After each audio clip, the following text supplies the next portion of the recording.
City Hall ng General Trias para kumuha ng DTI, mag-file ng DTI tsaka business permit para sa aming maliit na sari-sari store. Syempre kailangan kasi yun guys para maging legal po yung ating pagtitinda. Kahit maliit lang siya na tindahan, pero kailangan natin kuhanan ng business permit. Mahirap na, baka may survey ng mga taga City Hall tapos wala tayong maipakitang papel na legal tayo nagtitinda. Ayun, masasarado yung ating tindahan, magkaka-penalty ka pa.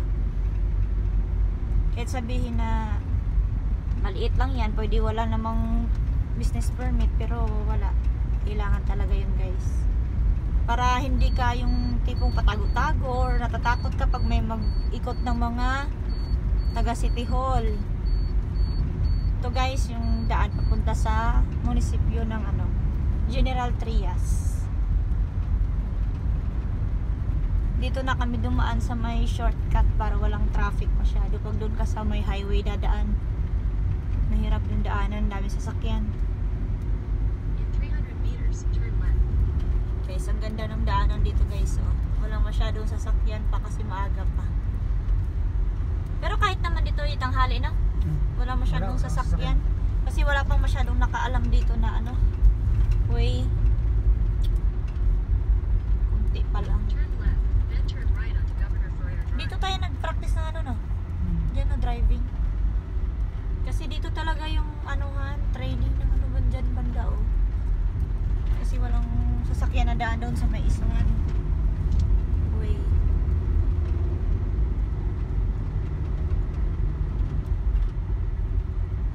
Okay guys, see you later pagkadating namin dun sa may City Hall. A few moments later.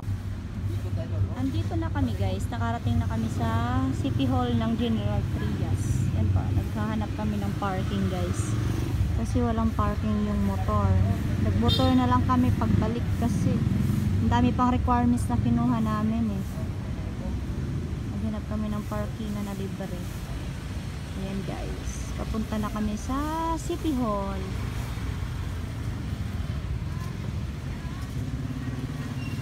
Ayan guys, yung City Hall. Sa likod yata yan to guys. Ay sa gilid pala ng City Hall muna. Kami ay papasok mamaya maya. 1 hour later. Sa wakas guys, andito na kami sa munisipyo ng General Trias. Ang ganda ng kanilang munisipyo guys. Tingnan nyo. Parang bahay, parang mansion lang siya. Di ba? Kasi kukuha nga kami diba ng business permit. Sa wakas, nakakuha na muna kami ng DTI. Tapos ang dami pa palang requirements na kailangang kukunin. Waiting pa pala kami guys dun sa papel namin dun sa loob, kasi inaayos pa kung yung yung mga dapat ayusin, kasi approve pa po siya ng dyan sa loob. Hindi ko alam kung sino nag-a-approve. A few moments later. At dahil nagutom ang mga person, pagkuha ng business permit, ayun, dumaan muna kami sa Jollibee. Bida ang saya. Kasi wala pa kaming tanghalian, gutom na kami, mag-aalas 3 na. Kaya nagdesisyon kami, kumain muna sa Jollibee. Minsan lang naman kumain para mabusog guys. 1 hour later. Ayun guys, sa wakas nakakuha na rin kami ng DTI permit. Then after nyan, business permit na ang kukunin mo guys. After ng DTI, business permit na siya. Kaya inayos na namin yung business permit. Sana maaprubahan para maging legal naman yung ating pagtitinda. Ang hirap naman kasi yung meron kang tinatago o kinakatakutan tuwing may nag-i-inspect dito, may nagsisurvey ng City Hall. Maganda na yung legal kahit maliit lang yung ating tindahan.